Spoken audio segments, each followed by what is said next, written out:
Eh bien, bonjour à toutes et à tous, c'est Sébastien des Chroniques de Saturne.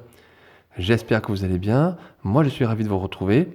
Aujourd'hui, nous allons parler des maîtres de l'univers, et plus particulièrement de la figurine de Shadow Weaver, donc Ténébra, dans la gamme Masterverse Princess of Power. Alors, figurine qui est arrivée il y a quelques jours à la maison, donc je suis très content de la posséder. Donc, elle vient enrichir cette gamme, cette magnifique gamme Masterverse. Shadow Weaver, c'est un personnage qui est donc dans l'univers de She-Ra et qui est plus assimilé à la Horde maléfique, aux côtés de Hordak. C'est un personnage qui a une tendance assez mystérieuse, hein, qui représente le mystère. Et écoutez, c'est une figurine que je suis content d'avoir. Et en tout cas, sachez que ce personnage, cette figurine, est déjà sortie dans différentes gammes, on va dire, des maîtres de l'univers. Et je pense plus particulièrement à la gamme classique, où elle était sortie, on va dire, 2 fois. Il y a eu une première version, une première mouture, on va dire, par Mattel, fait par Mattel, la classique, on va dire, originale. Et nous avons eu quelques années après une version Super 7 ou Super 7, hein, bien sûr, plus Filmation.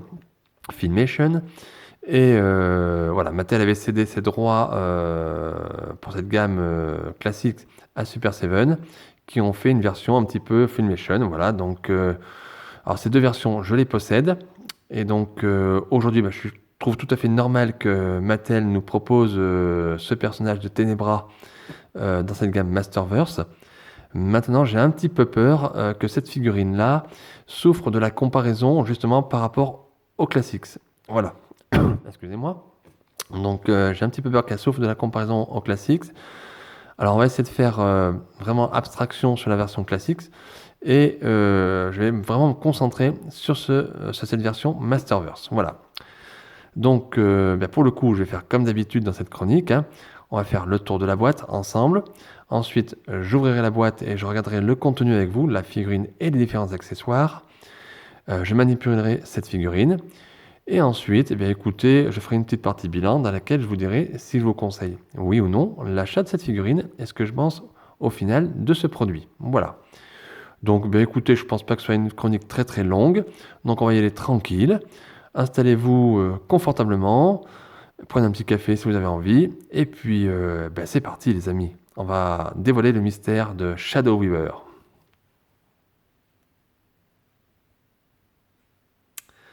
Allez, c'est parti. Donc, on va regarder cette boîte. Alors, comme d'habitude, nous avons le logo Mattel, la notion de l'âge ici, 6 ans et plus. En haut, le nom Masterverse. Et ici, on voit dans l'univers que nous sommes, Princess of Power. Hein. Nous n'avons pas le logo des maîtres de l'univers, puisque nous sommes dans l'univers de She-Ra. Et donc, le nom du personnage, Shadow Weaver, en anglais. Et comme je vous l'ai dit en début de vidéo, son nom français, c'est Ténébra. Voilà. Sur la tranche, le nom du personnage, comme d'habitude pour les Masterverse. Et sur le côté, regardez, une première illustration sur la tranche. Magnifique. Une illustration pleine de mystère. Hein. Comme je vous l'ai dit, Ténébra, c'est un personnage très mystérieux. C'est une sorcière, bien sûr, affiliée à la Horde, mais on ne sait pas grand-chose sur elle. Et c'est quelque chose de... le mystère apparaît bien dans cette illustration, je trouve. Voilà. À l'arrière de la boîte, regardez, une nouvelle illustration très très belle. En haut, on a le symbole de la Horde maléfique. Voilà. Et regardez les couleurs, encore une fois, de cette illustration qui est superbe, quoi. C'est tout simplement superbe. En dessous, les figurines qui sont déjà sorties ou qui vont sortir dans la gamme Masterverse, donc la sorcière, Sorceress, Men in Faces, donc Mascor, donc aujourd'hui Shadow Weaver, et Pighead dans la gamme Sunman. En dessous, rien de particulier, le logo Mattel, avec le petit support inspirer les futures générations par le jeu. Et on voit que la figurine, comme pour la majorité des Masterverse, est fabriquée au Vietnam. Allez, regardez encore cette illustration, sublime. Sur la tranche aussi. Voilà. Donc bien sûr, sur le devant de la boîte, je ne l'ai pas dit, mais nous avons un petit visuel, bien sûr, de la figurine et des accessoires qui composent le blister. Voilà. Bon, écoutez les amis, on va pas perdre de temps. Je vais ouvrir la boîte et puis regarder le contenu. Et bien voilà les amis, voilà la figurine est sortie de sa boîte avec les différents accessoires. Donc bah, écoutez, on va faire le tour. Alors ici, on a un petit socle. On va regarder à quoi ça sert, bien évidemment. Donc rien de particulier. Ici, donc une paire de mains supplémentaires. Alors ce sont des mains ouvertes, quasi ouvertes, hein, on va dire quasi entièrement ouvertes. Un petit peu acérées, on va dire, mais regardez quand même les détails des mains sont très très maigres. Hein. C'est presque, c'est squelettique, j'allais dire. Hein. Voilà. Hein. Ici, le sceptre. Alors, je ne me souviens plus s'il porte un nom, mais ça, on appelle ça le sceptre, on va dire, de Ténébra, donc Shadow Weaver. Donc très très joli, hein, bien détaillé. Ici, une belle couleur verte. Dommage que j'ai un petit problème de peinture ici. Ouah, c'est du papier, ouais, je sais pas, ça s'enlève tout seul. C'est rien. Tout va bien. Voilà. Et ici, une sorte de boule d'énergie, j'allais dire, en plastique, ouais, mou, on va dire. Hein. Bon, de couleur orangée, un peu jaune, orangé, voilà. Donc de flamme, hein. Pas mal. Allez, on va regarder la figurine, tout de suite. On perd pas de temps, regardez. La voilà, Shadow Weaver. Alors, comment vous la trouvez?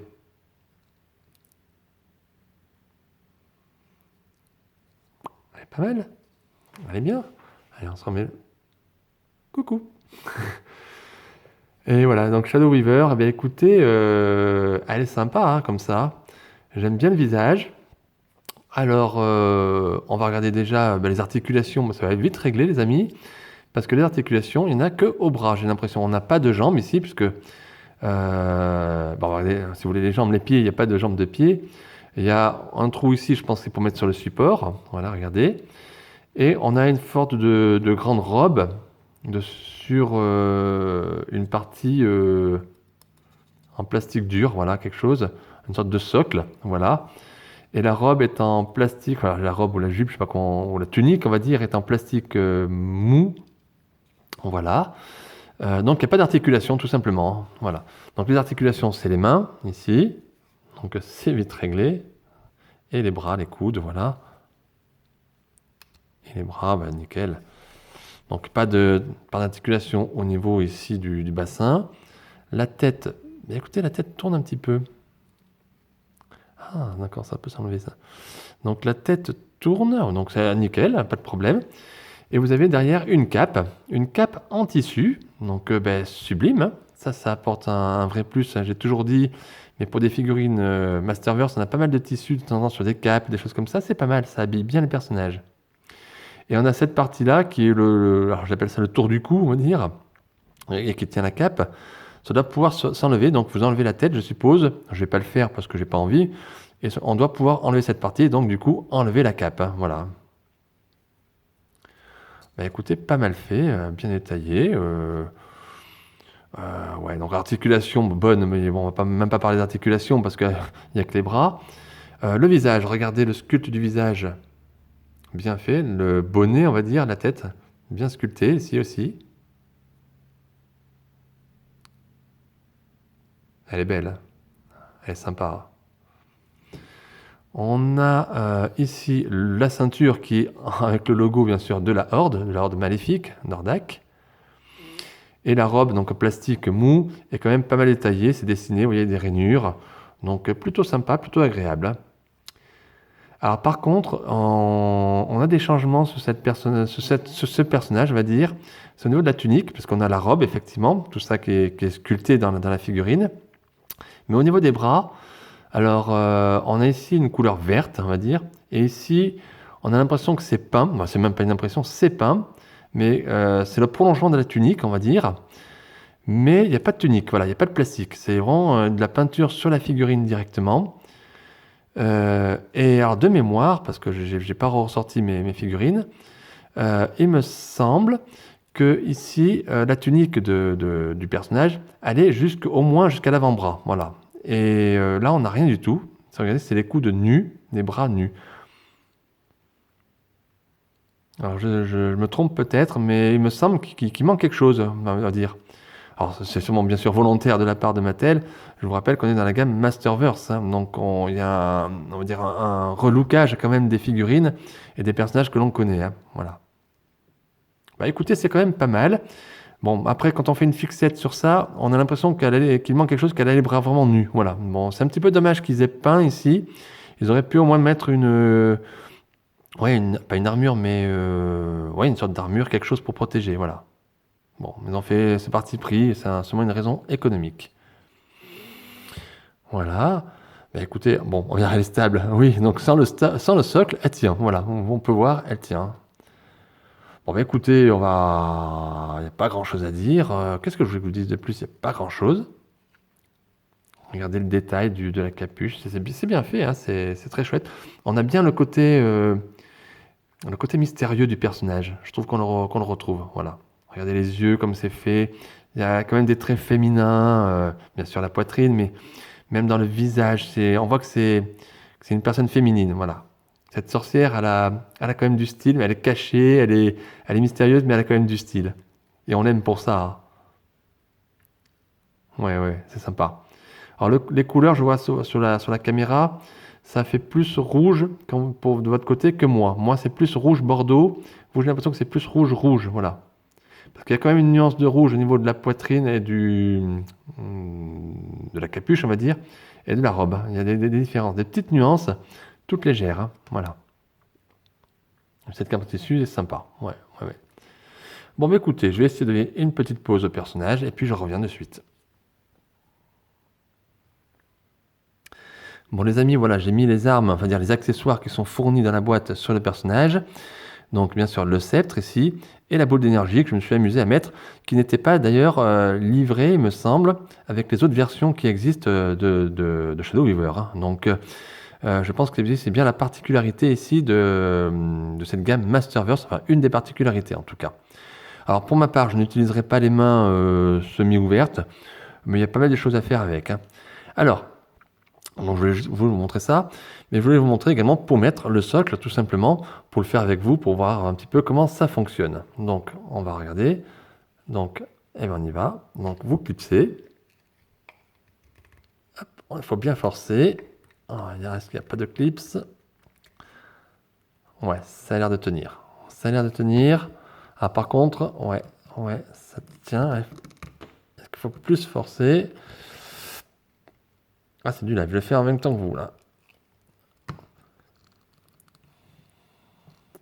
Alors, les amis, ça tient, mais regardez, voilà, ça tient, mais pas bien. Ah, ça y est. Ouais, ouais, ouais, ouais. Alors, voilà, ok. Donc, on va mettre les mains pour l'instant sur le côté. Donc, voilà, donc avec le socle, voilà ce que donne le personnage. Alors, à peu près. Alors, moi, j'ai un petit souci, j'ai un léger souci, on va dire. Enfin, de voir si. Attends, je vais essayer quand même de mettre autrement. Excusez-moi.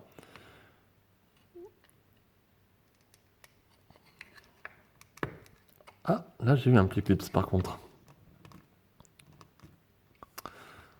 Mais je pense que je ne mets pas correctement. Excusez-moi, vraiment, je fais vraiment avec vous. Mais là, j'essaie de voir. Il y a un clips pourtant. Mais j'ai l'impression voilà, que la figurine ne tient pas bien sur ce socle. Alors, il faut peut-être trouver un angle, je ne sais pas. Ouais, il va falloir que je retravaille ça. Bon, mais écoutez, ah bah, ça a l'air de tenir mieux. Voilà, je me bats avec le socle, hein, vous voyez, vous pouvez rigoler. Voilà. Voilà, un premier aperçu, on va dire, un premier jet de ce que donne la figurine avec le socle. Donc c'est pas mal. Sachez que le personnage tient debout, hein, on va dire ça comme ça, sans pied et sans socle, hein. Donc le socle permet de donner une impression de lévitation dans les airs, hein. Mais je trouve pas top parce que regardez, ça tient pas bien, vous voyez? Il y a du jeu. Je vous montre exprès, hein.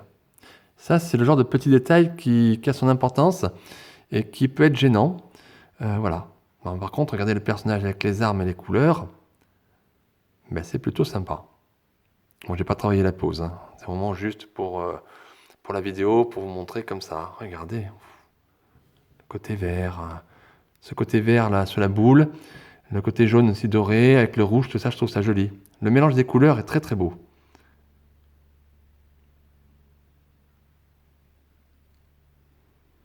Voilà, voilà, voilà ce que ça donne.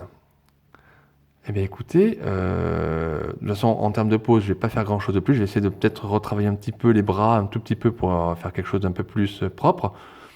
Et puis, je vais vous reprendre de suite, mais je vais rester sur quelque chose de classique comme ça. Alors, avec l'autre paire de mains, je pense qu'on peut faire des choses aussi intéressantes. Allez, je vous reprends de suite. Je vais essayer de faire rebidouiller un tout petit peu ça. Et puis, je vous reprends de suite, peut-être pour la partie bilan, tout simplement.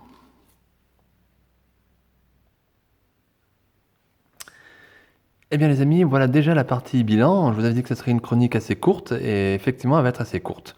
Alors je voulais juste vous montrer, j'ai retravaillé un tout petit peu très légèrement. Alors la pause, c'est le cas de le dire, c'est une petite pause statique du personnage. J'ai remonté un petit peu les bras pour essayer de cacher un petit peu les articulations parce que c'est pas très joli les bras nus. J'ai pas précisé non plus de dire qu'au début, avant, quand j'ai ouvert la boîte, moi, hors caméra, j'avais changé la main, puisque c'était cette main-ci qui était présente sur la figurine. Mais comme j'avais déjà dans l'idée de mettre la boule de feu sur le bras gauche, on va dire, du personnage, j'avais déjà enlevé la main. Voilà, tout simplement. Je n'ai pas précisé de vous le dire, mais je l'ai fait hors caméra, tout simplement. Alors, regardez ce que ça fait. Donc j'ai mis l'arrière de la boîte avec l'illustration à côté du personnage. Regardez, est-ce que vous aimez, est-ce que vous n'aimez pas? Voilà. Alors, moi je vais être honnête avec vous. Alors déjà, est-ce que je vous conseille, oui ou non, on l'achète cette figurine? Eh bien, oui, c'est une belle figurine. Maintenant, il faut être franc et honnête. Si vous possédez déjà une version de ce personnage, par exemple la version classique ou les deux, peut-être que vous pouvez passer votre tour parce qu'elle n'apporte pas grand-chose de supplémentaire au personnage de Shadow Weaver. Alors, de mémoire, il me semble qu'elle était quand même mieux fichue. Je trouve que ce côté bras nu, il me semble qu'il manque quelque chose, j'ai l'impression. Après, pour les personnes qui ne possèdent pas d'autres versions, cette figurine Masterverse fera très très bien l'affaire. Elle fait très bien le job. C'est une jolie figurine, très très bien sculptée. Elle est sublime, elle est superbe. On reconnaît bien Ténébra, Shadow Weaver. Elle est très jolie. Maintenant, attention, c'est une figurine qui ne possède pas beaucoup d'articulations, puisque nous avons uniquement la tête et les bras, on va dire, et les coudes, et un petit peu les mains. Voilà, donc il n'y a pas beaucoup de choses à faire. C'est vraiment ici une figurine d'exposition. Là, pour le coup, on y est vraiment. Alors, c'est pas une statuette, c'est bien une figurine articulée quand même. Mais on est, je pense, assez limité dans les poses. Voilà. Après, en ce qui concerne le socle, c'est une bonne idée d'avoir ce socle. Maintenant, je trouve qu'il n'est pas très stable. Donc, hors caméra aussi tout à l'heure, j'ai essayé de re-enlever, de remettre dans tous les sens. Ça ne tient pas particulièrement. Et donc, dès que vous touchez un petit peu la figurine, eh bien, elle a tendance à partir. Et donc, il faut vite redresser. Alors, c'est un défaut mineur, puisque une fois votre figurine en vitrine ou sur une étagère, vous n'allez pas la toucher tous les 4 matins. Et donc, du coup, vous ne serez pas gêné. Voilà. Mais il faut quand même le signaler. Donc, une belle figurine, plutôt sympathique. Et en tout cas, moi, je suis très content d'avoir Shadow Weaver dans ma collection Masterverse. Voilà, les amis. Eh bien, écoutez, en ce qui me concerne, cette chronique est terminée. J'espère qu'elle vous aura plu. C'était une chronique un petit peu plus courte et plus rapide. Il n'y a pas grand-chose à dire sur le personnage, enfin, en tout cas sur la figurine, en ce qui me concerne. Et j'espère quand même que vous avez passé un bon moment et que vous avez aimé. N'hésitez pas à mettre un petit pouce bleu, un like, à commenter si vous le souhaitez. N'oubliez pas non plus de vous abonner à ma chaîne YouTube Les Chroniques de Saturne. N'oubliez pas la page Facebook Les Chroniques de Saturne. Et puis, écoutez, je vous dis très très vite, à très bientôt, pour de nouvelles aventures et de nouvelles figurines. À très bientôt. Bye.